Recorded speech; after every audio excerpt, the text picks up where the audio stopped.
that shot. I like that shot. Are you looking? Are you seeing what he's doing? Yes. Isn't that cute? You need what headshot? Pause. Okay, we're live now. We live now? Yes, sir. Uh-oh. I know. That Right makes me now, I got to slightly get serious nervous. and act like I know what I'm doing. That makes me slightly nervous. All right. No, we live. We live. So here we go, man. Hey, so here we go. Welcome, everybody. I don't even know what episode this is nowadays, man. We're just going to go through these things. Huh? Say that again? Episode 4. Oh, this is episode 4. Oh, got you. Evening, everybody, man. It's your boy Burn the Proof, man. We are here once again. Episode 4, Forgotten Voices. Appreciate you guys coming in, stopping through. Had a yeah, we're not even gonna say what happened. But we are here nonetheless. We're gonna make this happen. We have Mr. Funny Man right here. I call him the Funny Man for what he does within the metaverse, but he has a story that he can speak on in regards to why he's here, even with Forgotten Voices. As you know, this is a show dedicated to our veterans, and Ding Dong is one of them. Navy Corpsman. We're gonna talk about how he got there. But first, welcome, sir. What's going on with you, man? What's up, Burden? Thank you for having me, my brother. I appreciate it. Oh man, no doubt, no doubt. I hate trying to follow the same format I follow with Ask the Q, but it seems to work so well in regards to how these things just open up and start to blossom and then whatever it happens. So we're gonna start it like that anyway. Just tell the people a little bit about yourself. Primarily where you're from. Yeah, let's start with where you're from. Yeah. So my name is Ding Dong, and I'm originally from Manhattan, New York. Okay, so here we go. Uh-oh. Everybody's gonna ask already. Okay, Ding Dong, what the hell? Like, why did you pick that? Of all things to do within your with a user tag name, you picked Ding Dong. Like, why? What was the reason behind that? Largely it was a branding thing. So, I mean, generally I've seen people who come up with these cool creative names to or monikers of themselves, and um, the one that kind of comes to my head quickly is Ninja on the Okay. gaming side. And I always thought it was interesting how you can captivate people and create a brand of yourself of a word that already exists. And it seems like it's very simple, but this guy became Ninja, even though he has nothing to do with the ninja or like being a ninja. That was just the name that he chose, and that's what he's a millionaire and he's known by that. So and it's easy and it resonates with people in different ways. So people come up to me and talk to me for nothing a lot of the time, just to make a funny joke about my name. So I think that is also pretty interesting, that that's kind of my personality anyway. I either rub you the right way or the wrong way. You might like me, you might not like me, you might need me in doses, you might, right? Like, and I just think that some people think of a doorbell, some people think of hostess cake, some people think of anybody home, right? Like, there's so many different things that people think of when they see and hear Ding Dong. Some of which that they enjoy, some of which that they don't, some of which is a daily activity, some of which is something that they look for in a snack. Um, so a very unusual combination of, I guess, those two primary things. Definitely, it does hit an assortment of categories. It definitely does hit that. So let's talk about the young Ding Dong. Like, what type of kid were you? Like, what were you doing in your like middle school, high school years and things like that? I was very interested in women. As we At that time, girls, in a way that was definitely detrimental to my development.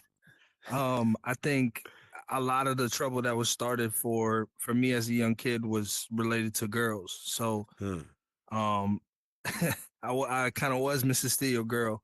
If we had an issue, it really stemmed from that. I tried to stay away from.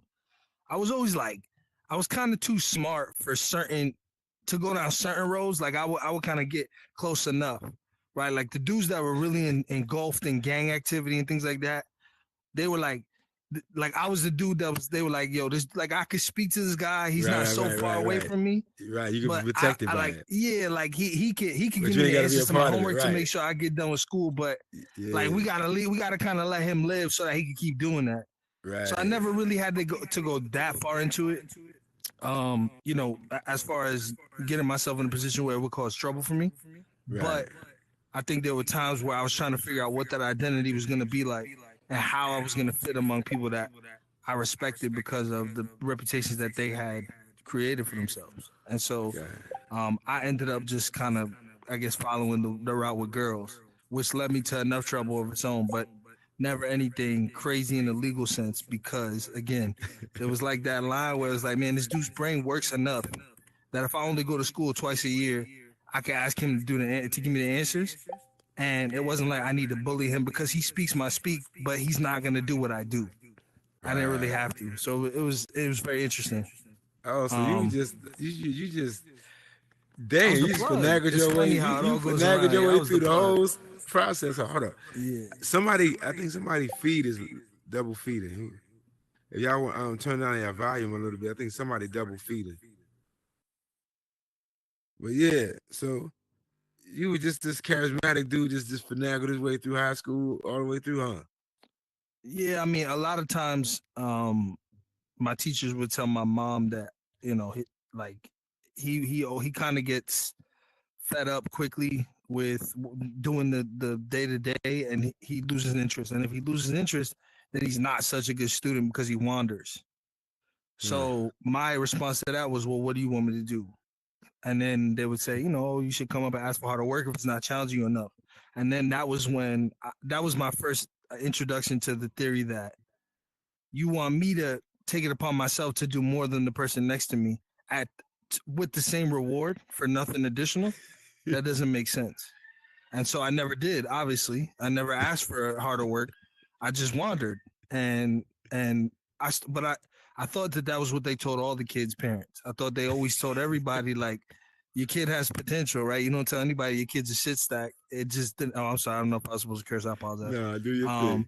But I realized as I got older, like, nah, they were saying something that they actually saw, but I just wasn't listening all the way through. I just decided that I was better. I was done. I was finished. I already did the homework and whatever else. I don't need to be here. And so I would keep leaving, and I would get angry when people would bother me. I had this obsession with like, don't intrude in my peace. So if like if a teacher or an advisor would try to come and say, oh, you need to be here, like you need to stay in your classes, you need to blah, blah, blah, I'd be like, bro, like you don't know better from me. Get away from, like, leave me alone. I would lash out and I would get angry. And I think that developed a little bit more when you know, my parents got arrested when I was probably, I don't know, 12 or 13. At that point, I became like so my parents were drug dealers at the time. And so, but they did a really good job at keeping all of that away from me. I kind of knew, but I didn't really face. I just kind of ignored it. I was like, I'm gonna just keep. Okay, so hold on. We talking like Pablo Escobar drug dealer? I mean, they were there. Yeah, I mean, they weren't whacking people, but yeah, they were definitely pushing weight for sure. Okay. And my mom was cocaine. Like, I'm assuming we ain't talking about it was weed, everything: right? Cocaine, pills, weed. It was all of it. Okay. And so one day, you know, I'm sleeping after having a long night. One of my homies was at my house, and I thought it was so cool because he was in my older sister's room, and he was playing Xbox. He had brought his Xbox over, and I had my Xbox, and we were across the hall from each other, and we were both playing together online. I thought I was the man. And then 9 a.m. the next morning, I'm getting woken up by dudes that are wearing shirts that say drug enforcement. Wow. And vests and things like that. And I didn't really understand. I was kind of, I guess, in denial looking back at it. Like, I was like, this doesn't make sense. And then I remember distinctly the times like trying to walk to the kitchen and grab something from the refrigerator, and I see my stepdad had this newspaper with piles and piles of weed on it, where he's cutting things to package it up, and he's telling me, yo, get out of here. And all of that started to come back. Like, all right, that made sense. All the times where he's like, yo, we're gonna stop at 34th Street, and he would give me a manila envelope and just tell me, hand it to the person at the door, or whatever the case may be, of like a hotel, right? All these people who are doing their own versions of a front to make sure that this stuff gets where it's going. I started to understand it all. And so at that point, I had to make the police were nice enough to let my neighbor stay with me while my sister. I have two sisters. I have one who's like 4 or 5 years older than me, and then I have one who's like 15 years older than me. So she became my caretaker. She became my provider. But she had no teenagers. She had like a 2-year-old at the time. Right. So now I'm in charge of myself as far as I'm concerned. And I'm running free in a world where she's trying her best to be the guardian she's supposed to be, but she doesn't know how. She's never done this before. Right. And so I gotta either become what I think a man is overnight, because she's struggling too. Now she's carrying the weight for something that she didn't agree to. I just landed in her lap, and I'm a 14-year-old kid. And so that changed everything. That moment, that period of time was like shook my world, completely turned it upside down, broke everything I knew was real and turned it into something totally different. So what was the sentence that they your parents got? So my mother ended up getting a year. It was her first offense. She was kind of just Bonnie, honestly. She was just down for the ride. She wasn't really, but that wasn't her nature. It's not like my mom was a career criminal or anything. Right. But she was just with it. She held it down.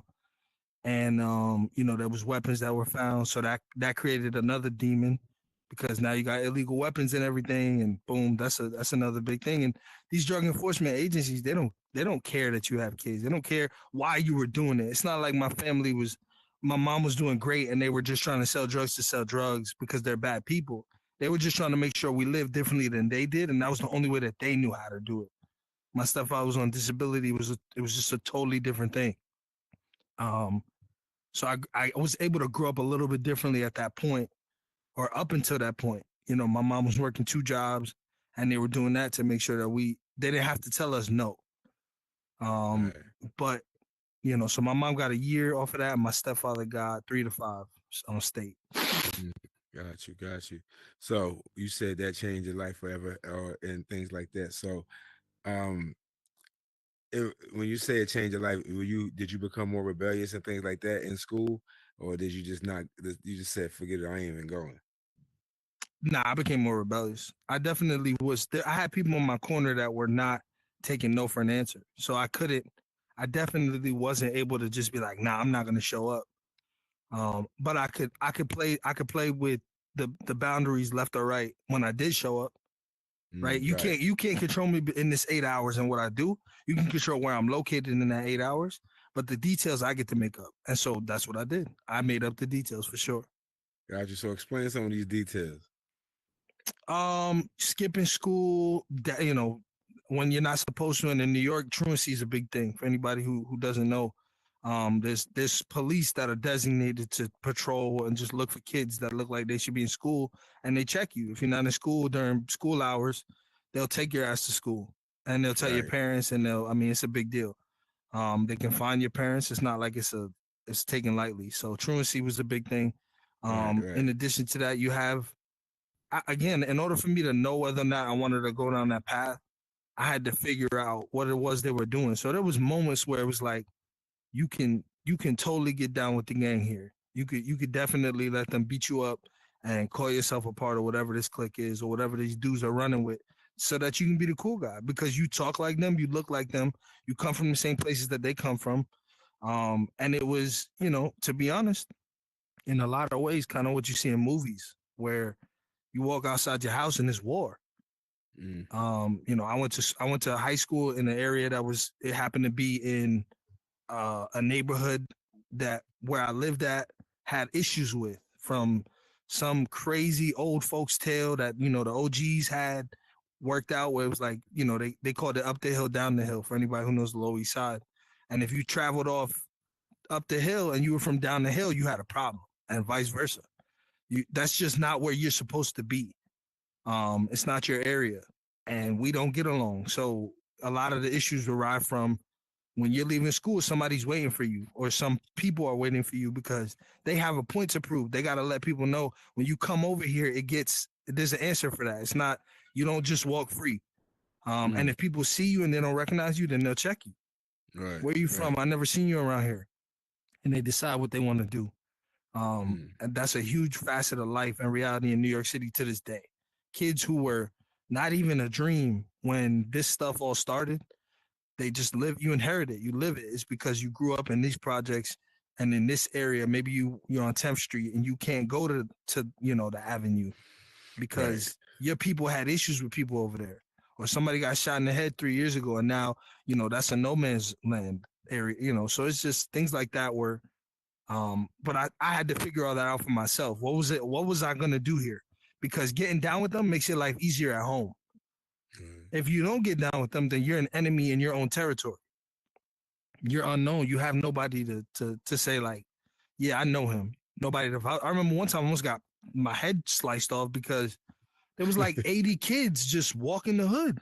And I'm coming back from like after school or something. I'm coming back a little later than usual. And I've never seen so many people grouped up in my life. And if it wasn't for one person that I knew that I went to elementary school with, being like, nah, I know that kid. Like we're good. They would have killed me. There was just too many. There was so many kids. It was crazy. And so I had to figure out, what do you want to do here? Right. Do you want to get down with what they're doing, or do you want to do something different? But what's the blueprint? I don't have no blueprint. My parents sold drugs. What am I supposed to do? So there we go. Sure. So then that's the question then. So because I mean, you said that you were asking yourself what you want to do. You didn't have a blueprint. Well, somewhere the blueprint fell into the armed forces, and you selected the Navy. So how did that come about?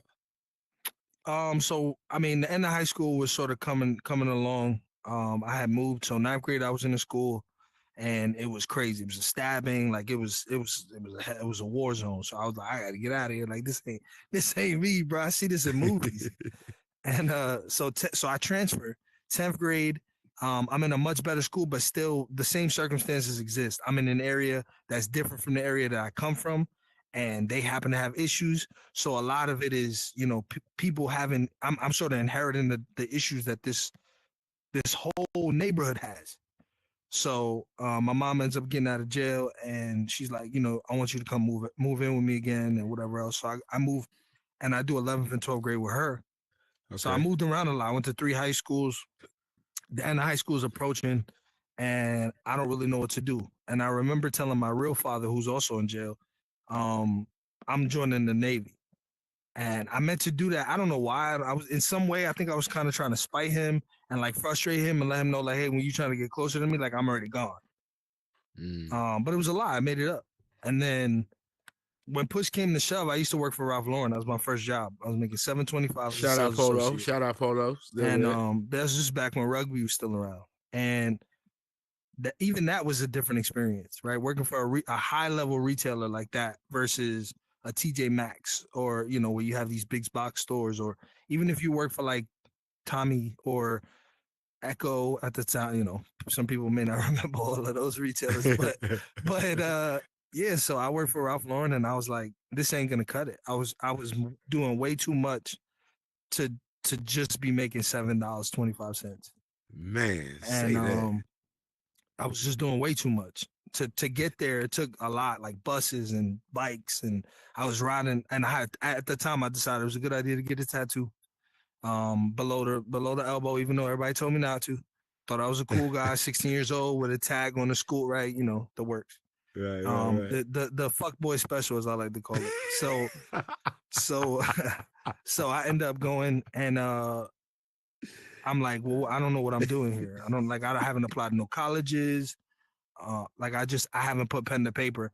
And my mom, she took on this new role within my life where it was kind of like she knew I resented her, and she knew that my life changed a lot because of kind of what happened. And so it was like, I could do whatever I want. I could say whatever I want. I could say it however I wanted. I could stay out how long I could do anything I wanted to do. I had a parent for the sake of having a parent. Guardianship. But she, exactly. To make sure that I made it to next day. But she would just let me do whatever because she felt like she owed me that. She felt like she was indebted to me. And that was a very dangerous position to be in as a kid. Right.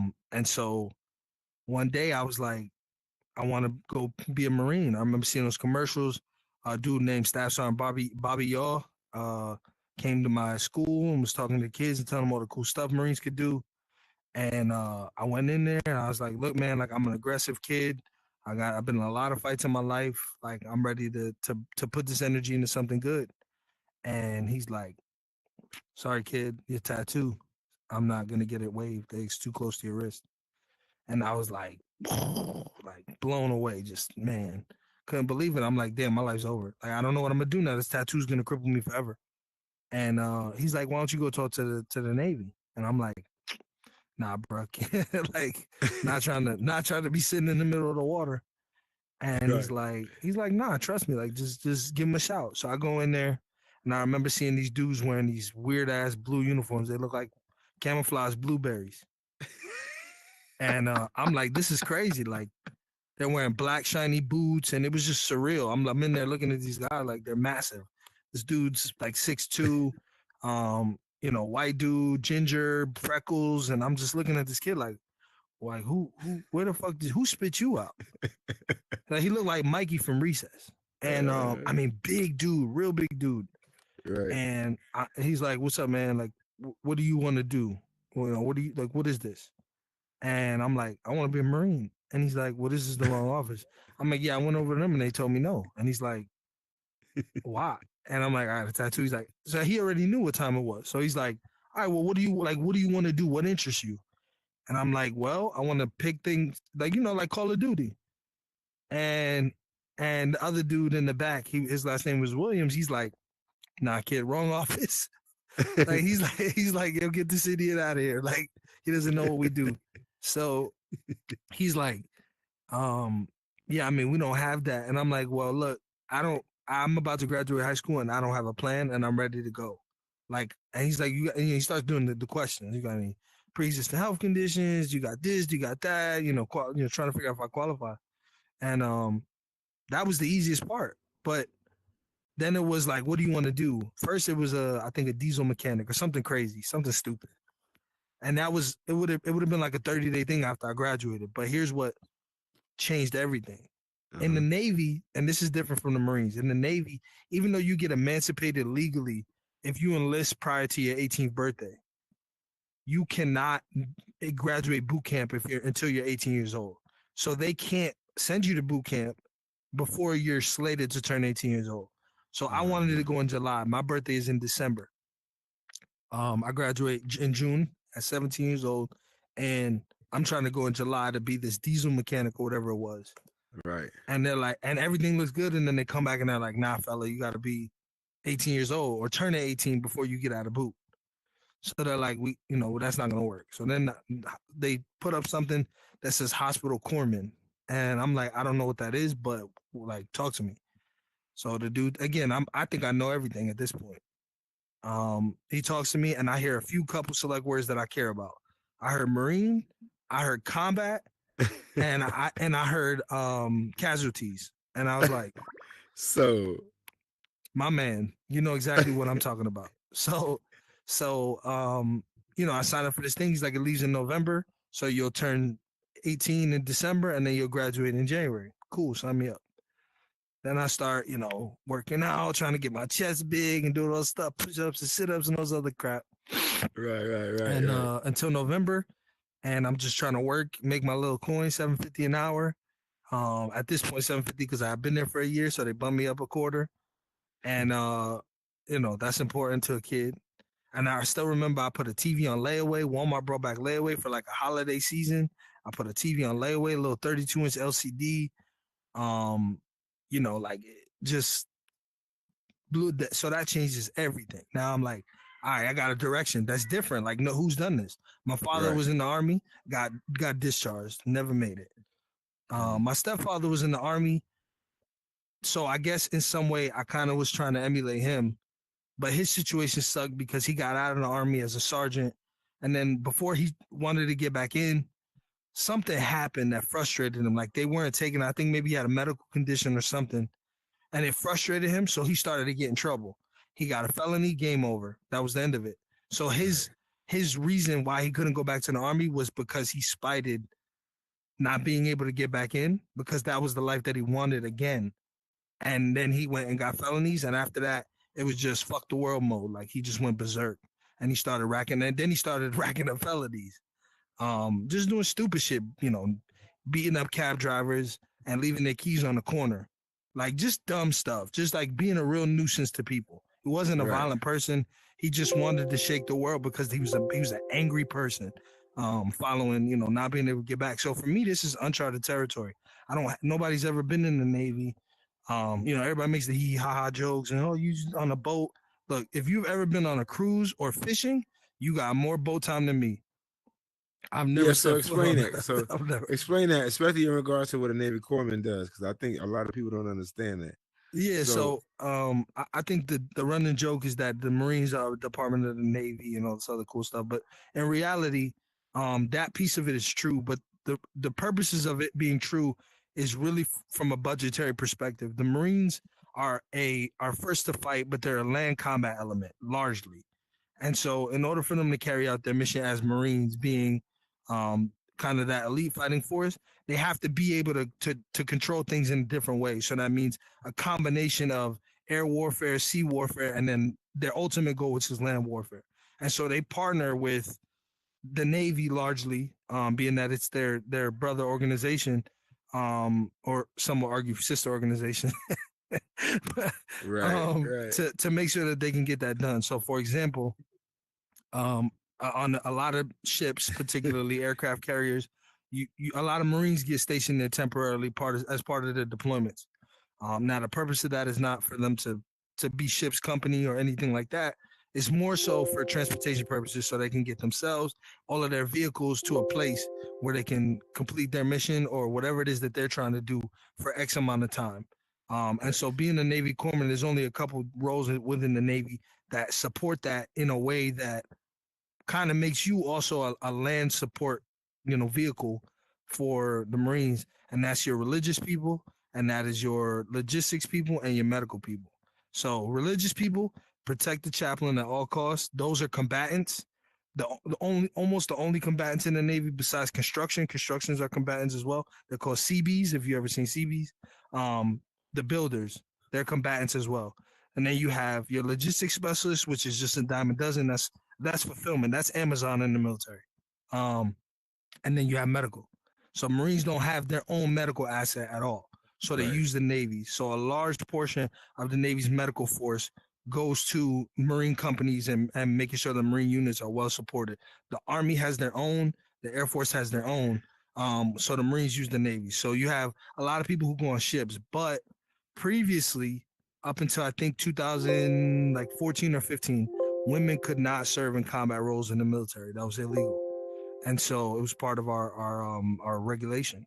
And so what would happen was women would go to ships because ships don't go to combat typically, unless you're talking about just a few times in history of recent memory. So they would send all the women to the ships and all the men would go with the Marines. And what that meant was I have to operate in a manner that is like a Marine, because for a number of purposes, I think the most common one, the most simplest, the lowest hanging fruit is if I'm an enemy and let's say I have a fire team of Marines in my sight, and I'm like, I got one shot left, or I got one shot that I can hit based on where they're at and how they're moving. I got to pick out of that group who I'm going to hit. The two people I'm looking for, or the three people. Is comms, medical, or the leader. Those are the three people I'm looking for. The leader doesn't wear a big hat as his leader, so that's not going to work. So I either got communications, I'm going to see wiring, I'm going to see equipment, right? In theory. So I know how to get them. And then the other person I'm going to see is medicine. I'm looking for a cross. I'm looking for a med bag. I'm looking for some indication that that's what they do from a distance so that I can cripple this unit. Because if you have nobody to help you, when I hit you, you're going down, and it's only a matter of time. If I don't get you out of there, you're gonna go. Eventually, it's only a matter of time. So you knew that for sure. So I definitely knew you, that the so you that got an medical was adrenaline the rush because of target. that shit. I think I wanted to be a hero. I think my goal was ultimately to make sure that people knew I would go down for the team. I would lay on a grenade if it meant that everybody else walks out of here. And that meant a lot to me. That was important. And Word. you would always hear like the I don't know what word to use.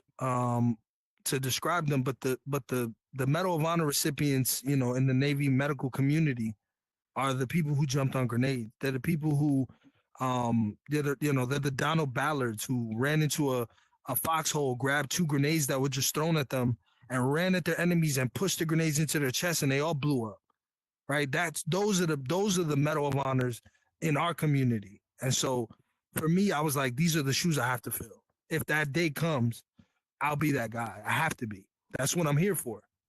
And it was probably one of the most prestigious and coveted things I've ever done in my life without really having to do anything other than pass. All I had to do was be there, and people just were like, "Man, we love you. Thank you for being here," because they knew that when push came to shove, if they said you, let's go, we're going on that Osprey, and we're out of here, and something started to go wrong, I was gonna be there. Whether it was gonna be somebody just hit you, and I'm trying to get you out of there so that we can get you back to safety, or I got to pick between me and you know I'm picking you to make it home because we owe that to each other. And I'm, you know, at the end of the day, it was a lot to handle. It was definitely a you know, I don't mean to be funny, but a burden. It was a lot. It was a huge. it was a. It was definitely a huge weight to carry, Right. as a kid. But Yeah. that created a monster in me, and that motivated me in a way that I hadn't been motivated in my life. And so, and then that evolved into something different, which I'll talk about in a minute. Yeah. So how long were you in the Navy? I was in for 6 years. 6 years. 6 years. So typical Navy contracts are 5 years. Yeah. At 4 years, I reenlisted for a year. I'm sorry. At 4 years, I reenlisted for 2 years, which ultimately added a year to my contract. And Okay. then I decided to step away. Well, see, so my question to you now is, have you, with that responsibility that you had and you held on to as a Navy corpsman, within like your civilian life, have you found anything that gives you that same type of feeling? Not to that extent. Not where it's life or death, for sure. But I think that sort of brought out the leader in me and made me embrace that side of my life. I never grew up thinking like, yeah, I'm gonna be the world's best manager or everybody's favorite leader. That wasn't like my goal. But I probably a year or so in total, the New York came out. And part of New York is, or the New York mentality is very self-destructive in that you walk tall with your head high, very proud. Nobody can touch you. You don't back down from anything. And the military is not the place for that shit. They'll knock that chip right off your shoulder. And so I came as a, snotty nosed kid who thought he was the end all be all, and I knew better. And so they had to make a decision. And typically when you go against the grain in the military, just like when you shave, you get razor bumps. And man, it was bumpy for sure. I ended up in front of the senior listed. So for the Navy, we have what we call chiefs, and they're scary. They're like it's like a cult. It's the most organized senior listed group in the whole services, and so they have a process called a disciplinary review board where they look through, so you can do a number of things. You can do something that just boom. It's almost like if you go to the car wash and you got like 3 packages, you pay for the highest package. That's kind of, you can do that, right? So you can just do one thing that paid for the highest package and boom, you have this DRB. Or you could do a number of little things. You can get the basic package 10 times in a short period of time, and that'll also end you up there. So I was number 2. Right. So I was just doing stupid stuff. So I was like, I called my division officer a bitch once, like not to her face, but she heard about it. And that was one. I was eating a Subway sandwich. One day we didn't have any time to go take lunch. And I was eating a Subway sandwich in a patient care area, which is a big no-no for cleanliness. Right. I had it like in my computer. I still remember it was a buffalo chicken with ranch on it. It was good. And I had put it like under my computer where my keyboard was at. So I could just pull it out, take a bite, and push it back. Well, right when I did that, my division officer walks in. And I look at her, I'm like, sorry, ma'am. She's like, get out. I'm like, I'm in. And I just moved. So I got written up for that. And then one time this dude tried to disrespect me and told me, um, basically I was responsible for, like, we were the last group of people in the clinic at any given day. So I would basically make the announcement to tell everyone, like, yeah, basically show's over, like we're all done, have a good night for the staff. And so one day I did that, and this dude comes up to me. He's an E5 at the time, and I'm E3, and he says, "Did you rove the whole, like, clinic to make sure that nobody's here?" And I'm like, "No." And he's like, "No, I think I said yes. I think I lied first. I think I said yeah." And then somebody's like, "Nah, I know he didn't." So then he's like, "Now you're gonna go rove the entire clinic to make sure that nobody's here." And I felt disrespected by that. And I was like, "Nah, you're not gonna talk to me that way." So I lashed out at him. I'm like, "Nah, you're not gonna talk to me like that. You talking to me like I'm a bitch. I'm not a bitch." So whatever, we get into a spar, and he takes me to a room, and he's like, "Look, dude, like, I don't know who the fuck you think you're talking to, but this ain't the place for that shit." And I'm like, "Well, I mean, I'm not a bitch, bro. I already don't like, I'm thinking this is the hood. I'm treating him like I would if he was in the streets, with the exception of, putting hands on him." So, and this dude was way bigger than, I mean, he's huge compared to me. So I was tripping anyway. But so I'm thinking, all right, show's over, we're good. We squash it. He's like, have a good weekend. Well, he tells my boss. So boom, straw that broke the camel's back. So now I'm doing this thing called the auxiliary security force, which is like, so for PMO, you guys have, for military police, you guys borrow people from other places to temporarily work for PMO. In the Navy, we don't do it like that. For us, it's like, I think you owe 24 hours a month, and you do 2 shifts of 12 to pay that.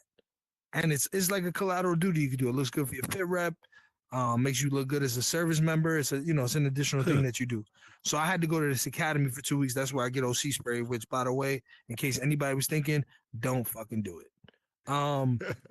Really bad idea. Definitely not for the money I was making, but I get OC spray as part of this thing. But this is like security, security tactics, how to secure a base, how to make sure that when you're seeing people coming to the gate, how do you verify that the ID is correct? How do you find a medium between protecting the base's safety but also trying to get people through this line very quickly? um and then the different types of random anti-terrorism measures you can do, checking people's trunks. Why do you carry a rifle today and a shotgun tomorrow, or a pistol, or both, or all these types of different stuff that they do to protect bases. And so in the midst of that, I get a text message. Now, I've always done really well, and this will make sense to kind of why I'm the way I am now. I've always done really well at finding, like, all right, cool, there's MF Sun. I'm gonna cling to MF Sun because I know MF Sun is the man with the information, and when I need him, he'll be there, right? Like, I have MF Sun right where I need him to make to sort of give me a step further. And I had this doctor that is a friend of mine to this day, that she kind of had her ear to the ground. So while I'm away at this academy, she's hearing all the chatter. So she calls me. My real name is Michael, and so she's like, "Mike, like, I just want you to know, like, they're coming after you, kid." And she was from New York, so she loved me, but she was trying to like knock some sense to me for so long. And I'm like, "What do you mean?" And she's like, "You're getting ready to go to this review board. You're done. Like, they're coming for you, kid." And I was like, "Man, like, this is a big deal. I'm preparing all my stuff. I'm thinking I'm gonna get 45, restriction. Like, I'm thinking this is about to be the end of my career." And if it wasn't for me knowing that, it would have been worse for me, because I wouldn't have had my uniforms prepared, because they don't tell you. They're not like, "Hey, in 2 weeks, make sure you get your uniform tailored. Make sure you get all your ribbons put on and all your stuff stitched. You're gonna go see this group of people and make sure you look good." Nah, bro, it's legal. They're gonna tell you last minute. So they do. They tell me on I don't know, Monday or Tuesday, "Hey, you need to be at security tomorrow 9 a.m. in your dress uniform." And I'm like, at that point, I already know, because I got this word. So I'm like, all right, like, this is my moment to shine, but I don't know what to expect. So we go down there, and they take me to a basement. They make me sign my charge sheet, which anytime you're being formally written up on charges, like, you've already done, you fucked up. Like, that's stuff that people go to jail for in the military. So they make me sign my charges. This is what you're being charged with, which for me was 134. Which is the catch-all. They can get you with 134 for pissing on the sidewalk. So right, I'm standing there and I'm there with like 3 other people. And we're all kind of chattering about what's what. But then they tell us, you guys need to stand here at Parade Rest. And nobody knows what to expect. So what you start to see as you're standing there at Parade Rest, you see a bunch of senior enlisted just every so often, every couple minutes, you might see a group of them, you might see 1 or 2, and they just walk past you and go into this dark corridor and then into a room. And you just keep seeing them. And you're like, God damn, how many people in that room? And this is all part of the thing. You just keep seeing them. And even if you know them, they don't say a word to you. They just ignore you.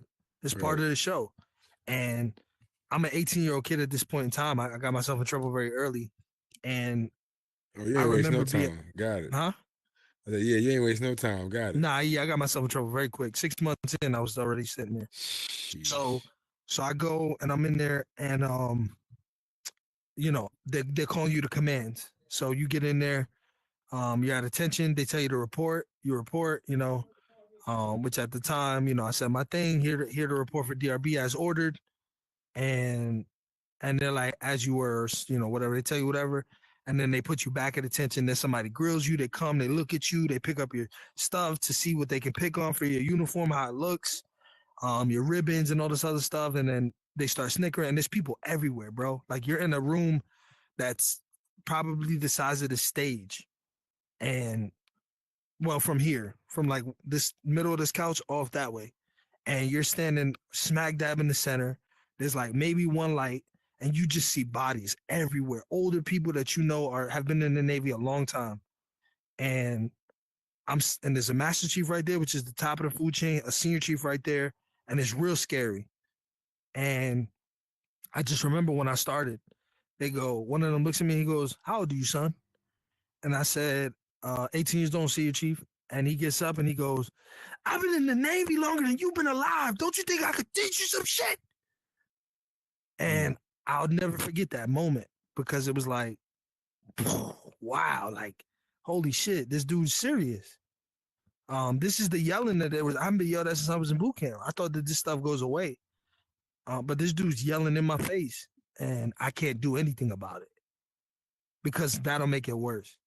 Okay. And they do this good cop, bad cop routine where you have some people who are trying to reach you and you have some people who are just trying to make you fucking mad because they want to break your spirit. And one of the dudes, his name is Sam Sock, and SOK. He was a Filipino guy. And he goes, "Man, when I met you, dog, you were a shining star. I could see it. I saw the motivation in you." And he was like, "What happened to that kid?" And bro, that shit hit me. I'm like, oh my God, like catching me right in the feels. And then somebody else goes like, "Look, bro," and this is where it all made sense. This changed my life forever. Just this very simple sentence. He was like, "You're not in New York no more, bro. Nobody's trying to hurt you here. Nobody is trying to hurt you here. We're not your enemy. This isn't the block, homie. Like, you don't have to act so tough all the time. You don't have to defend yourself from anything. We're not here to hurt you. Nobody's here to hurt you." And I remember chewing on that for such a long time. Because I was like, man, like I've really turned into this turtle, this dude that's hiding inside this hard shell because I'm so afraid that somebody's going to try to break me. And this is where it landed me. So I had to make a choice in this moment. What was I going to do? Am I going to keep going down this path and keep being a snotty-nosed kid that knows better? Or am I going to make a decision to do what I know I could do? Am I going to turn that potential into success? Am I going to let everybody else be right? And not right in the wrong way. It wasn't like people were counting me out. They all said I could do it, but I had to prove that to myself. You had detractors, of course. "Oh, you won't make it a day," because they don't know any better. They don't know what it's like in the service. So people are like, that kid won't make it. He doesn't have the da-da-da-da-da. He's not strong enough. He's not fast enough. He doesn't, people who don't like you, it's just the name of the game. But at that moment, I decided I'm going to take this energy and I'm going to use it to fuel my success. I'm going to do things better. And so I worked and I worked and I worked and I worked. I had the benefit for sure because I had no kids. I wasn't married or anything. I had a girl back home, but I wasn't occupied. I was living in the barracks. I had just bought my first car, and so I started to just grind, and that led to me getting the highest evaluation you could get, which primed me for promotion. And boom, that sparked something in me, and that's happened a few times in my life where I kind of realized something, and I'm like, wait a minute, like you might be onto something here. Keep following that, and I kept going, kept going. So I end up taking the exam, which in the Navy is very robust. Like it's like take this, these are the questions. This is the potential book that all these questions are going to come from. Take your exam every Study 6 it months. all. Yeah, exactly. Yeah, a Right. thousand pages or so. So take your exam and move on. And a combination of that, along with your evaluation, gives you a composite score, just like in the Marines, minus the exam part. And once you get the composite score, if it's above the threshold, then you promote. If it's not, then you don't. Well, So my question: why didn't you? Well, you speak so highly of it, and the things that you've done while you were inside it. Like, why didn't you stay longer than 6? I think it just changed so much from day one to day, you know, zero, so to speak. So I started to see I started to see the ugly because I rose through the ranks a little quicker than you should. So I was ahead of the career ladders and the projections. And so I got to see, I felt like the Chiefs, which were the very people that kind of motivated me to do the things I did. I felt like in order to be among that group of people, you had to abide by a certain set of bylaws. You had to subscribe to something. And I just wasn't willing to sell my soul to be the person they wanted me to be. So if you came to work late, I'm not the person that's gonna be like, oh, if you late to somebody in combat, you could kill, they could be dead. Like that's not my style because that's not real. It's not relative. We're not in combat right now. You were late to work. You're a human being. Like we can work through that. But the mentality is like you gotta pretend that you're so angry at them because they could have killed somebody. And I'm like, man, that's so much to put on somebody when it's not that. It was never that serious. Because if we're in combat, we're all there. It's not about waking up or not waking up. Like, if you're there, you're meant to be there. So I just didn't see it that way. And I didn't want to continue to be that person. I wasn't trying to play a part. I just wanted to be myself and benefit people that way. And so I felt like the higher up you got, the more you had to keep doing that. You had to sell a little piece of, oh, I'm gonna give you my arm. All right, now I'm gonna give you my leg. And before you know it, I'm a robot. Right. And I was just not willing to do that. I'm telling you, the senior enlisted in the Navy is just a totally different beast. Like they connect in a way that has never been seen before. It's not like being a staff NCO. It's not like being a sergeant first class in the army. It's just a totally different ball game. They have processes in place, and that's the backbone of the United States Navy. Is that whole, they call it the Chief's mess, and that's what it is. It's a mess because you have these people who abuse their power. We've seen it time and time again, because that's where all the power lies, is right there in that cadre of people. And it could be really toxic, and it could really ruin people's lives. And there's stories of that stuff happening, and I didn't see that for myself. I was like, I mean, so I'm promoting, which is a great thing, but I'm promoting to that. Nah, Right. that's not my North Star. I can't do this. And so I decided at 6 years, I wanted to. The other part of it was I had at that point, this is probably the first time I really proved to myself in my life that you can excel at things even when the cards are stacked against you. You can do really well if you just try. And so I'm like, I'm betting on myself because, everybody wants to project their feelings onto you. So people are scared. Service members are afraid to leave because it's so comfortable. I know I'm getting paid the 1st and the 15th. I know that I'm getting a raise every year. I know how much it's going to be. I know that when they move me to a place that's more expensive, they're going to pay me more money. I know that my health insurance is paid for. So when my wife is pregnant, I don't have to worry about paying for, birthing expenses and maternal Right. care and things like that. I know that if I have a toothache, I can go to the dentist. I know that I have unlimited PTO if I'm sick, because I can just get notes, keep on getting sick notes, sick notes, sick note. Put me in sick in quarters, or put me on light duty, or you know what I mean. I can find a way around at some point. It was very comfortable. But I was like, nah, I'm betting on me. That's where the New York kid came back from, and it was like, bro, you've done this before. Like you've done this before. You've already proven it. You can do it again. So I decided, like, I'm gonna test the waters. And I got out right before COVID. Okay. So I had no idea what was about to go down. Well, shit, you ran right into COVID as soon as you got out of the military. In November 19, COVID was March 20. So what was that process like? What were you doing in regards to for work and what regards? Yeah, so when I got out, I took 30 days of terminal leave. So I was out. I was under contract still and being paid, but I was out from October. So I signed on with this group. They have a IV hydration business headquartered in Atlanta. And I signed on with this team of investors in New Jersey to open up an IV hydration lounge in New Jersey, which was a great idea. It seemed like a really lucrative opportunity. And I was going to be running the show.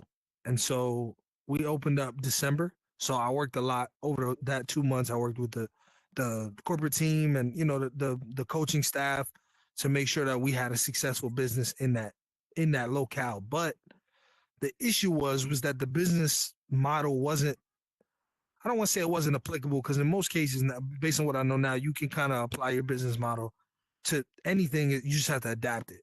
But they were trying to copy and paste, not copy cut. Like, that's not what they were trying to do. They were just trying to, like, here's the business, let's apply it here. The issue was that you just took it from a market that is a third of the market here, in both the amount of money that people make and also the amount of money that you need to stay afloat. So you're paying $7,500 a month in rent. You got to be able to pay for that. And if it's not in volume, then you need to make sure that each person you got in the door is paying you a good amount of money. So, and this is for people who are doing like vitamin B injections and they want to get their vitamins intravenously, or they got drunk and they want to cure the hangover. That's what this stuff is for. It's not for people who are down and out or in trouble or have VGE or anything like that. This is for people who are just maybe getting ready for a Spartan race, or just did a Spartan race, or they did a half marathon, or like, these are for athletes. These are for Dave Chappelle's into this stuff really, really big. That's how we ended up meeting. And so that works out for a couple months.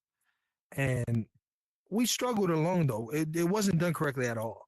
So it was a constant. But for me, that was all about that whole period of time was like, my peer group is now business owners. It's people who own Retro Fitness, people who own bars, people who own the UFC gym, people who own the W Hotel or are the higher level staff in the W Hotel in Hoboken, New Jersey. It's people who own restaurants. And I met like people in the nightlife. That's where I met Justin Love, the recording artist that's worked with her.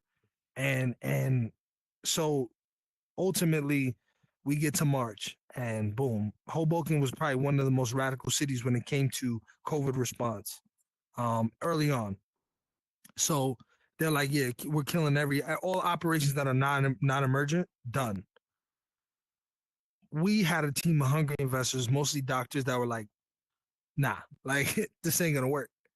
So they were like, you're gonna keep working, and just take what you can get.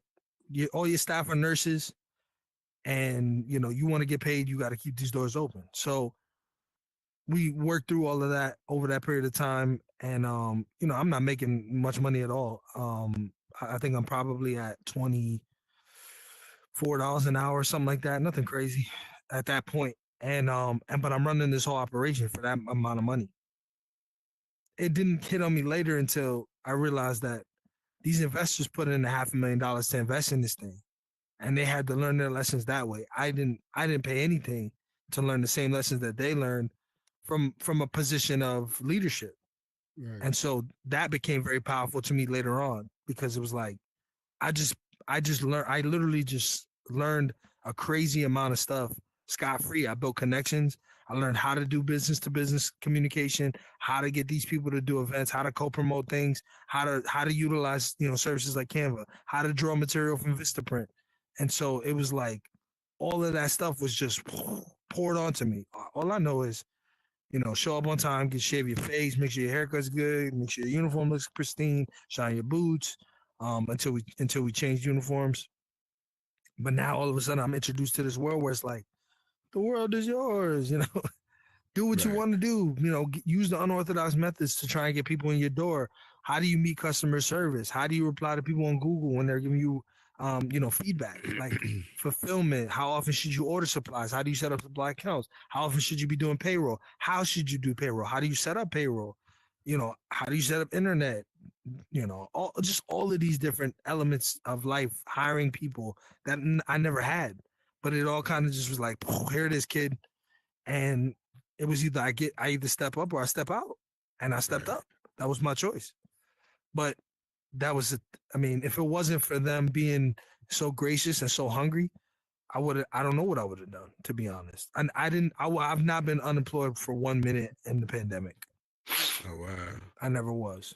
So would you say the transition from the military to civilian life has been like a pretty smooth one? Mm, as far as my behavior, I think it was seamless. But as far as grabbing my footing, no.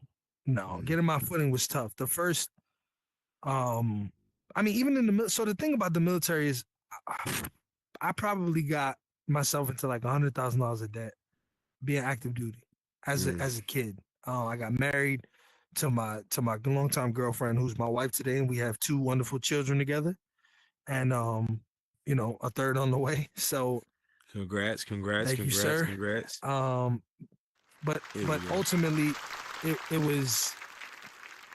I think that made it a lot worse because I kind of brought a lot of baggage. So when I first came back, I went back to live with my mom, and with a wife and a son, that was not gonna work. In a it was a big enough house, but it was a shared space, and I did that to try and be cheap. That was the truth. Was just to try to, because I had to figure out a way to pay that money back. All that money all that debt that I incurred, what would I do with that? And so, towards the end of my military career, I'm not gonna lie to you, I was living absolutely paycheck to paycheck. It was, if I had, what I would do, and this is so crazy that I ever did this, but I would, if the military gave me $100 raise, I would allocate that $100 to something else. That was $100 more I could spend.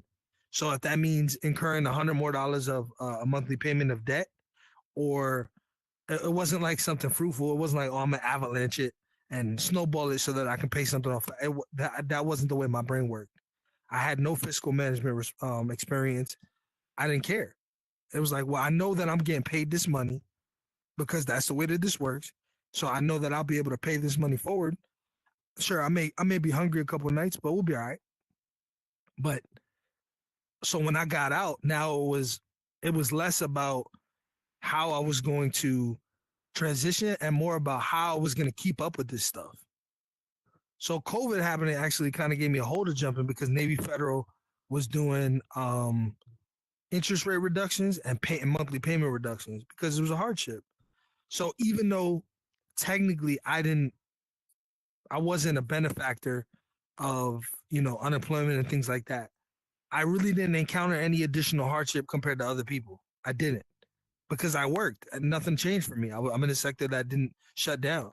And so I kept drawing the same amount of money, but I was able to sort of use that to try and figure out what I could do. Now, I'm not going out and getting like PPP loans or anything like that, but I am, taking advantage of these. They're slashing my interest rates in half. They're slashing my monthly payments in half. So now, but again, not realizing fully, well, that hurts you because now you're just going to be stringing this thing along longer.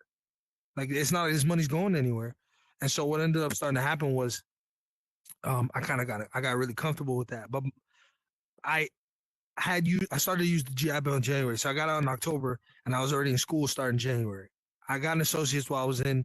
So I was going for my bachelor's degree. And there was money coming from that. So what I would do was I would go to school for one night, I think a week or every other week on a Tuesday at like 7 p.m. I would just get on a train, go across the water, go to school, boom, finish school and come back. And I would get, I think, like $3,300 a month because it's New York. And all I had to do was attend school once. I ended up being twice a month. But for me, I was ready to go once a week. I didn't care because of the money. It was like I could have a full-time job, only go to this class one time and just get all this money. And this was a way for me to, if I didn't make that money, I would have never been able to live. I didn't make enough on my own to be able to pay for a living. I mean, up here stuff is $1,500, $2,000 to rent a broom closet. It's a lot of money. And so um I end up doing that for a little while. Then COVID happens, and now the VA is waiving all requirement to go in person to school. So I'm getting this money, and now I don't actually have to go anywhere. So it keeps on going like that. But that also means I got to keep a schedule to make sure I'm getting paid 12 months out of the year. You don't get paid if you don't go to school. So from January to May, I think I went to school.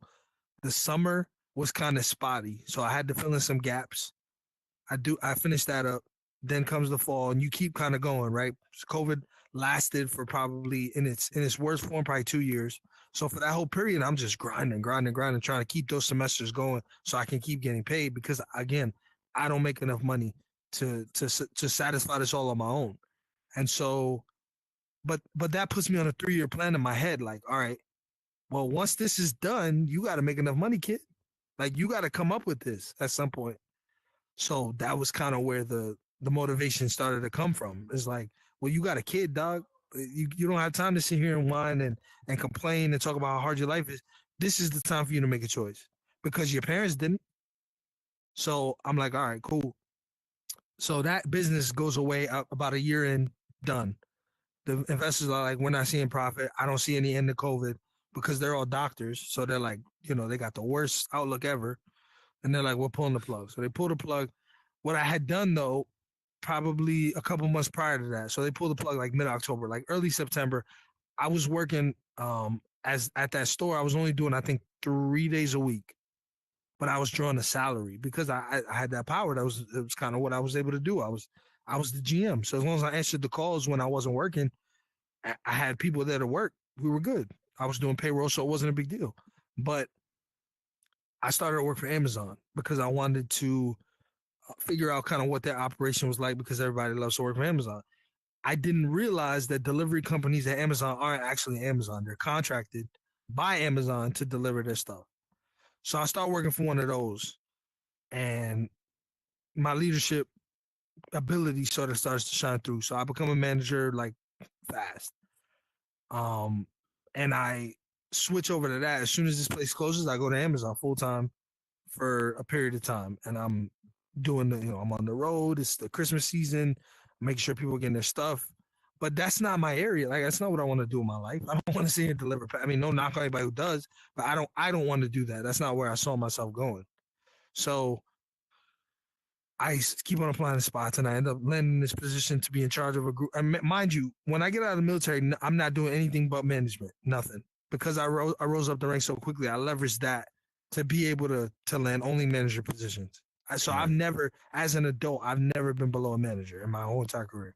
So I moved from doing that as a manager to basically being in charge of like this house call program, call center type of. It was a very unusual, type of business, but I ended up doing that for a little while, and I took a pay cut. I took a $5,000 pay cut, so I was going down from 45 to 40. Right, 3 months on a 3-month deal to go back up to 45. So I do that. Then something happens with staffing, and they end up. I think I lost a couple of people, but we were still able to maintain our productivity. So they were like, "Yo, you're doing great, kid. Here's another 5." So I end up getting 50. Boom! Now I've hit the most amount of money I've ever made in the private sector. And again, it's like deja vu. I have this moment where I'm like, where am I going? Like, I'm here. I have a boss. Then there's vice president of ops, and then there's the owner. That's not a lot. That doesn't give me enough time. I'll be there tomorrow. And then what? Right. How do I level up? So I'm like, nah, this ain't gonna work. So I decide I'm gonna get back in the job market. I end up getting a job offer from urgent care to run an urgent care called MedRite. The way the relationship was weird. So they had a bunch of COVID testing sites, and they wanted to flip them. So they would go like, "Hey, Burden, do you want to buy this COVID testing site from us? And you'll get X amount of money from it, and we'll get X amount of money from it when you turn it into a full service urgent care." That's how you compete with City MD, which is huge in the north, Summit Medical Group. So I signed on to do that, but there was a disagreement between who actually owned the site and who owned the company. The company's like, nah, but the site is like, yeah. well, who ends up winning the fucking company. So I get this job offer reneged after I've resigned from my position. I get this job offer pulled off the table. So now I'm like, well, I got at this point probably like 28 days or something to figure out what's the next move because I can't take my resignation back. It's over. I've already done it. So thankfully, I do one more interview, and mind you, my wife is like very pregnant. So part of my in the negotiations, part of my thing is like, hey, I got to take off two weeks here, whatever, to take care of this. So, and that's happening in late October. We're at September 1st. So fast forward, and I get a job offer to be a training manager for a multi-specialty in New Jersey. And I'm like, oh, it'll be a breath of fresh air. No direct reports. I'll be able to do whatever. And it's a bump in pay. I'm going up to 65. Cool. I take that and I keep on moving. So I start there, take the 2 weeks off. It's no problem. Everything's great. Run into the same exact thing.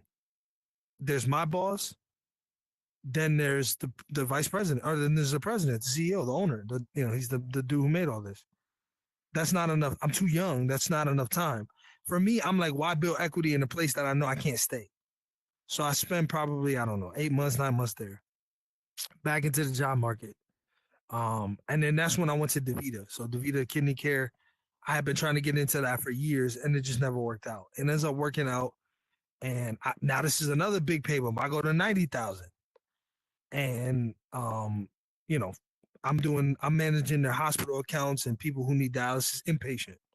But that job was endless. It was like you work day and night, holiday. I mean, hospitals don't close. So I'm answering the phone all day, and it's starting to impede in my family life. At this point, I have 2 kids. And so I do that for almost a year. And, DaVita as a company is really cool and great, but I don't want to do that. I'm like, this job is crazy. Like, I feel like I have like DaVita written on the inside of my chest. Like, this is insane, the workflow. And so I'm like, I gotta, again, here we go again. I gotta leave again. So I started looking for another job, and now, but at this point, I'm like, it either got to be a significant amount of money to move up, or it has to be a promotion. So I'm looking through the market, and I get a offer for a job to run a few different practices, with the largest being a multi-specialty in Englewood, New Jersey. And so I end up taking this position, and it puts me in charge of managers. So now I'm leveling up. Boom. Now I'm directing leaders, which is something I've never done in my career. And of course, there's a significant pay increase, just like anything. And so that is that's my landing pad. That's kind of where I'm like, all right, I can stay here for a little while I finish up my MBA and things like that. And so ultimately, I think, but if it wasn't for me when I transitioned out of the military, realizing quickly, like, you have to figure out a way to meet this timeline, this 3 years that you got on this GI Bill. You gotta, at the end of that, you have to be able to supply. If it wasn't for that, I don't know that I would have had the motivation to keep on trying to climb to where I'm 3xing my previous pay.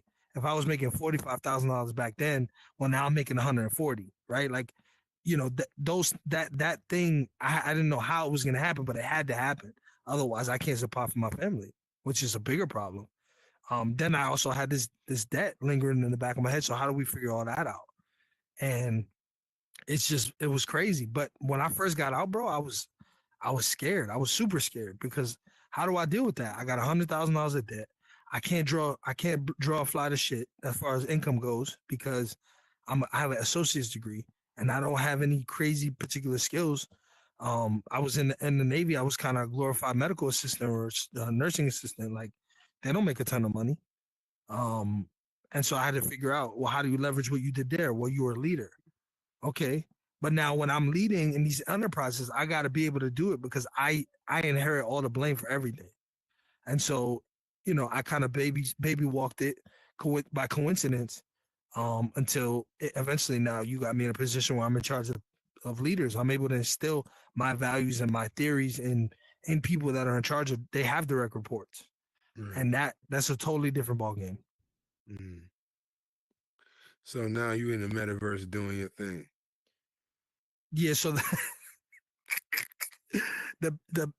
I think why VR came about is that I'm a networker naturally, right? Like, and anybody who's been in the military knows this. it's a very big world, but it's a small world at the same time. So you have eventually if you stay in the military for long enough, eventually you'll run into people you met. So if I'm 10 years in and I get to a new unit and I see somebody that maybe we went to boot camp together, or you were the gunnery sergeant on my first deployment, or you were, company guns at the School of Infantry or whatever, right? However, I know you. Now I feel a little bit better because it's like, oh, familiar face. In a world where we turn over like that, every 2 years, 3 years, you get a new assignment. And now I got to go to a new place. I got to move my family, meet new people. I got new bosses. I'm in a new environment. I have a new workflow, a new workload. Like, it's stressful. So when you see somebody that you know, you're like, bro, oh man, thank God, I'm so happy to see you. Right. But that also works to your benefit. So if it's like, hey, I got a sailor, or I have a Marine, or a junior troop that needs SIF gear like tomorrow, and I happen to know Company Guns of SIF, well, I can call Company Guns. Hey, Gunner Sergeant, can you hook this up? Blah, blah, blah, blah, blah. And they're like, yeah, no problem. I'll get taken care of. If I don't know them, I can't just call them and be like, hey, just so you know, I'm a fellow service member. I call in a favor? Like, everybody's a fucking service member, bro. But if I know them, I now can get something. Or if I know the gunnery sergeant who's in charge of the PX or the gym, right? I might be able to be like, yo, bro, I know you guys are closing, but I'm trying to get my workout in. Can I just stay 15 minutes, 20 minutes? Right? It's like knowing people. And so I had started to notice throughout my life, and my wife said this to me a number of times, where she kind of like tapped me on the shoulder and was like, damn, bro, like if you didn't know somebody here, like this wouldn't happen. And I learned all that from small business. And that's why small business is my first love, because running that store taught me it's not about what you know, it's about who you know. All you need to know is know the right people, have the right access, and you'll get what you want. Your life will be better because of it. So when I first heard about this, I was playing ping pong, and I think I was getting my ass beat, and this guy mentioned Horizon Venues, and I'm like, I don't know what that is. So I kind of looked into it, and eventually I was able to get in last August. So I'm not like an OG in there. I wasn't somebody who came here immediately, but when I came in here, it all started to take its form because of my nature. I'm a networker by nature. That's just what I do. It's a natural thing for me. I care deeply about being connected to people that we can add value to one another, because the difference between me and $1 million could be you, right? And vice versa. The difference between you and $1 million could be me. I have no idea. I don't know. I don't know what I'm gonna do or what you're gonna do that might change everything. And so I came in here with really no expectation of what all this was, but I knew that I wanted to leverage being who I am in real life to be here. Ding Dong's been around for a long time. This is my digital personality across the board, right? Like when I was in gaming, I put gaming down completely to come here. I don't play a single video game today because I'm here. And if I did, I would still be Ding Dong there. It's the same thing. I know that sounds weird to say, but it's an extension of my personality and myself. So I don't have trouble being this person because it's who I am. And this coming Thursday, to I guess plug something. I don't know if you've seen it, but on Killer Beast show, Brittany Cherry's coming into the metaverse again to talk about her interaction with Rick Party, how they met. And I had a small piece of that. Would never take any claim for how that worked, but she does real life terrestrial radio, which is her dream, because of her connection to Rick Party, because they met, because she impressed him, because he believes in her based on her work.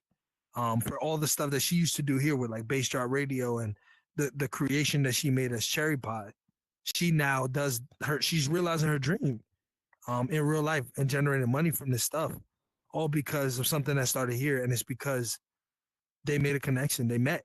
And for me, that's what I'm doing here. That's the stuff that I want to see. And it's who I am. Can't argue with that. So now you got these two shows. Well, not really two shows you got. You have this one thing with Leroy that you do, and then you have this other thing where you're just catching people with these ridiculously crazy ass questions. So let's talk about this talk about real quick about the one show that you have with Leroy. So Leroy reached out to me a few months ago, probably end of last year, and was like, "Look, man, I really like the way that you do things. And I think that we share a couple different values, and I think we can create some content together that'll be, beneficial and interesting." Right. So I basically was like, I don't really know what you're saying exactly. I don't know what this looks like, but you know, I would never. It's not my nature to be like, nah, bro. Like I don't snub people. That's not because I don't know. Right. So I was like, you know, I'm definitely down to do it. We experimented with a couple things, but we ended up landing on this idea of doing like an MMA show in the metaverse. And you know this being the position that you're in, this stuff is all natural. I don't you know, we don't have to write scripts, we don't have to prep, Right, we don't have right, to right. we just do this stuff. And so Right. I had built a world. This was back when I was kind of figuring out what I wanted to really do here. I built a world that was supposed to be a debate forum, and it was going to be, you know, you three people are Trump and you three people are Biden, right? That wasn't actually going to be the argument, but it was meant to create role playing, where you would defend a certain um, position and you would defend a certain position, and then the judges would figure out, or the audience would say who had the more compelling argument based on what they said. But I would assign you roles so that nobody would be like burden of proof likes Trump, I'm going to judge him, right? Right. I would stay away from a topic like Trump anyway, but I'm just saying as an example, it would be satirical because I assigned you a role. So even if you didn't agree, or even if you did agree, nobody really could know. So Got you. that was main event. The world was literally called main event, and it was supposed to be challengers and defenders, right? Like it was supposed to look like a fighting world, but it Gotcha. wasn't actual fighting. It was debate fighting. It was argument. Got it. And Okay. so I was like, this is the perfect venue for what we're trying to do because it's built like MMA, but it's not actually MMA. Got it. So we did a couple of different things. And over that time, it started to evolve. Like, how can we do this? Then it turned into, you know, we wanted to do fight picks, and it all kind of just turned into what it is. Like we didn't really have that expectation when it started to do that. But for me, I'm always looking out on ways how to level up. And again, back to networking. We saw slap fighting happen, and I was like, Laura, you think this is worth covering when it started? And he's like, I mean, it's a combat sport. Let's check it out. So I binge watched this season of a show about slap fighting, and something tells me, you know, when I'm on Instagram, like I'm looking at these guys' Instagram, and I'm like, holy shit, like these people are fucking 400 followers, like these are regular ass people. And so then it started to become a situation where I wanted to kind of access them. So I'm reaching out, and of course they're responding because they're regular ass people. So on the heels of this first show, because I love UFC, that's my thing. I'm talking to a lot of these guys, and we're trying to figure out ways to integrate them into what we're doing. And it just so happened that a lot of them either had a headset or had access to a headset through their kids or whatever the case may be. So then the idea came about, like, well, why don't we bring these guys in and interview them and talk to them about the show and things like that. So that became a whole new facet of what it was that we were doing, and that in itself evolved. So we talked to the founder of a media company called Slap News, which covers all of that in the media form. I met him very early on. His name's Corey, very nice guy. And you know, today he's my boss in a way. So I work for Slap News as the social media manager. That's the side thing that I do. I manage all Got that it. social media from the connection that we made here, and the stuff that Right. he saw me doing in VR with my own personal VR account. Dope. That impressed them enough to where they came to the table and said, "Hey, like we really think you could add value to what we're doing because we need support." They're guys from Canada. So when they're on the ground in their shows doing their stuff in Vegas during these fight weeks, they need people on the back end that are feeding them questions, people in the back end that are giving them information, people on the back end who are posting things, engaging the community on social. Because during those weeks, that's where people are paying attention, but they're there doing interviews. They're there in the midst of everything. They don't have the capacity to do those things. So they called on me to try and be a buffer. And so I work for them now. And it all is here. I've never met these guys in real life. I draw a paycheck from all that stuff that started right here, from him Right. seeing the production and the stuff that we do right here. That's what's up, man. So what do you got planned moving forward within this metaverse? Yeah, I mean, I think I'd like to continue content creation in the way that I have now. Obviously, I don't want things to get stale, so I'm constantly looking at ways to evolve. So I'll give you a little sneak peek. This is an idea I came up with, and I'm in my. I think long and hard about things because I care. And if it's not clear by the stuff I put out and how I put it out, I care deeply about engaging people. I don't post content for me to watch it. I don't. Right. And I respect anybody who does, right? People who just put stuff on Instagram, the majority, and they just let it do what it does. I know that the algorithm eats a lot of things and it's a fast moving system and that's what it's there for. But I don't post things for you to just scroll past it. And if you don't like it, I want to know. So I've taken a little bit more of a deliberate approach to posting, on social media. And I'm not a social media guy. Like my personal stuff is all very basic. It's bare. I haven't posted a picture on my real Instagram in years. It's just not what I do. But here, I want to be able to engage people that way because naturally we're not connected anyway. When it comes to, I don't leave here and see Burden of Proof on the street. And Right. so, in doing that, I just kind of wanted to go a step further and kind of round out the circle. And so, my next idea, and I don't know, unfortunately, I can't say quote me on this. I don't know if I'll go through with it because that's the way my mind works. But I think I'm gonna superimpose my avatar onto shorts of Steve Harvey asking Family Feud questions, and he's gonna be like, name something that Steve Harvey spends a lot of money on, or that you think Steve Harvey spends a lot of money on. And then I'm gonna pause it, and my avatar's gonna come up, and I'm gonna be like, shit, prostitutes. And then I'm gonna be like, what would you say? And Right. ideally, people would comment, and it would turn into like Family Feud on your phone.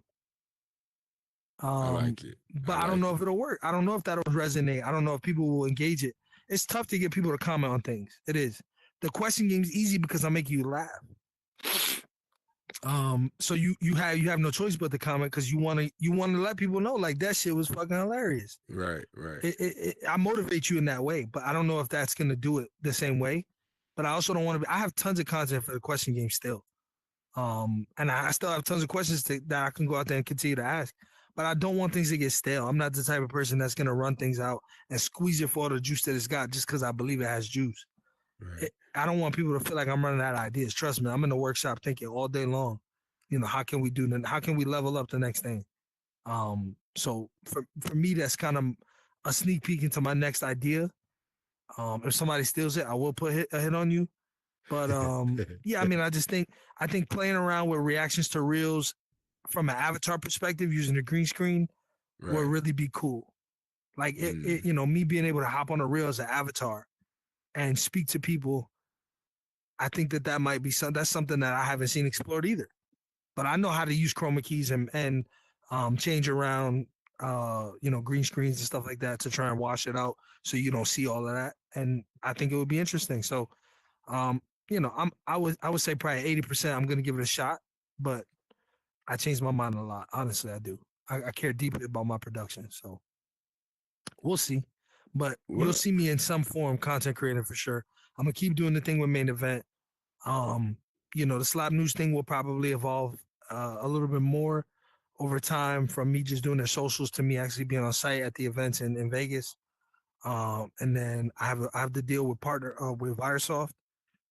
They're in the middle of a production with a VR game, and I'm like their community manager. So as the game progresses, I'll sort of figure out who needs to be involved in what capacity.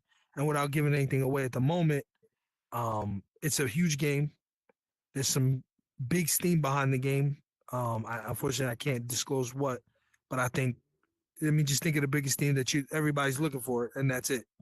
And then we already have somebody in the metaverse who's in Horizon, who's active in Horizons as a builder, that is a part of the production of the game as well, paid. And I can't disclose that name just yet, but trust me, this project is all about looking for people who are here and trying to use their skills to be a part of this ecosystem. Because it's a game in VR for sure. So that's something exciting as well. But that VR games don't happen overnight. So that's probably going to go into the middle of next year, before this thing is actually out and ready to be played. But the development of it, there's definitely a lot of people who will be, talk to and to try to bring in to give them some change in some way or another and let them display their creative talents in one way or the other. Um, to include everything from digital design to concept art to voiceovers to people who are more technical on the creation side, experienced, unexperienced, people who have automation skills, people who have skills in music. There's a big element of the game that relies on music, and so yeah, there'll be a lot of opportunities there. But that's something that's a little lesser known because we're very early on in the production of it. I haven't really drove that nail into the wall just yet. Mm. Speaking of the devil, and he shall appear. There goes the co-host of Main Event, Mr. Leroy 777. Leroy, where he at, man? There he is. Hey, man, come here real quick and speak on this with man the real signature quick. bucket hat. What is it? Real quick, I'm just curious. What is it like to work with this man? What things have you learned about him based on his military background and things like that, and how, if anything, based on his military background, do you feel that he carries with him in regards to what he does with you? I mean, Ding Dong is really knowledgeable, man. As far as like being able to, I mean, if you looked at the videos, being able to break down a lot of the fights and the fighters and what they got going on and whatnot. And I think it takes the attention to detail, right? The fact that they kind of teach you that in the military, but the fact that he has such attention to detail to every single aspect, from stats to the last fighters to what a fighter's most likely going to do during the fights. It's been a pleasure to be able to be co-host there, man, with him, and just see him work. Awesome, man. I appreciate it. So, with that being said, your brand is definitely growing within this space. I would think. I love the skit that you do. Say, what's the name of it? You should know better. You should know better. I love it. I think it's something that's definitely refreshing within this space. Did you know better though? No, I didn't. I ain't know no better at all. Look, man, laughing is important, and I think there's I'm not in the business of, I will compete with people for sure. I think everybody will, but that's not the business that I'm in. I don't see Burden of Proof doing Ask the Q, Speak Your Truth, and then say I'm gonna go do Ask the Truth, Speak Your Q. Like, that's not my nature. I prefer to find voids and fill those. And then the competition that comes along with that, because there are people who are like that are gonna come and be like, oh, I could take this guy out. And listen, I embrace it. I want you to be better, because the moment that you are, I'm leveling up. Now I gotta go. And so that was one of those things, right? Like, I didn't come up with some spectacular idea that doesn't exist, and I'm Albert Einstein. Like, it wasn't nothing like that. It was, how do I adapt something that people enjoy in another way and not just make it here? So it goes back to the same thing with, and Leroy's been a huge part of that as well, right? Behind the scenes, you don't see it, but Leroy will hit me and be like, look, Ding Dong, like, I really like that you did this, or man, I don't know. I will offer to you, maybe look at it a little bit differently and try this way, or right. Like, behind the scenes, there's a lot of coaching that happens for people who are giving you feedback that you need to value. And so that all came together, and it was a matter of how I did it. That's what mattered, was how do you actually get this off the ground and make it a thing. And so it's a small piece of what I've done. In here, it's the most recent thing. So, recency bias exists. But Main Event was another huge thing that we do, obviously, as you know. But before that, I would say probably my biggest thing that I did when I first came in here was the holiday videos. So I think we talked about it, but I don't think you were able to get on. But MF Sun was on, Leroy was on. We basically just did a compilation because this felt like an extension of your family. And it was a bunch of creators that people know, both inside and outside the metaverse, that were saying, happy Thanksgiving or happy holidays from me to you, from us to you. Here's what we got going on in the metaverse. And just, because you don't know, like in the military, I spent lonely holidays. I know we all have. I spent Thanksgiving at Waffle House eating a cheeseburger, listening to a guy talk about, sailing on a boat, like literally like a sailboat, like, Stuart Little type shit. Like, I get it. And so I felt like for people who are coming here to escape, the holidays are the worst time for you. They're the most vulnerable times, because when you take this headset off, your life sucks. That's the moment where you'll remember it does. And I don't wish that on nobody. So that was my way to in a small way, contribute to people remembering, like, if you don't have family out there, you got family here. We're all connected, and so it was, I was super happy to be able to do that. So we did that twice. And like I said, I'm not somebody that runs things until they're stale. So I didn't overdo it. It's not like I went. I was like, we gonna do it again for Valentine's Day, and that's not my thing. But you'll see more stuff like that. I try to encompass things, and then there's some efforts that I have on the veteran side as well to try and bring in some really cool people to have conversations surrounding their veteran experience and figure out kind of what drove them, similar to kind of what you're doing here. Definitely, definitely. And I look forward to it. And I appreciate you coming through, man. Sharing some time with us, man, and giving us the lowdown of who Ding Dong is, man. I appreciate it, man. Thanks. Sure. I enjoyed the Thank you conversation. for having me. No doubt, no doubt. Um, I don't know what MF Son is. He usually comes through and does his thing, but I mean, from honestly, if those who haven't or who weren't able to come through and see it live, make sure y'all go and check it out and on YouTube through the T-Bot subscription. Again, man, I appreciate you coming through. And I appreciate everybody that come through and show support for the show, Forgotten Voices. Drew, thanks for holding on with us today, my guy. I appreciate it. Wednesday, we're coming right back with Ask the Q Speak Your Truth. And let's look for more content from us and hopefully more information that you guys can utilize and utilize within your own lives. So again, Ding Dong, man, I appreciate you. From me to everybody else on our staff, production team, Drew, MF Son, man, it's Forgotten Voices. We appreciate y'all. We gone.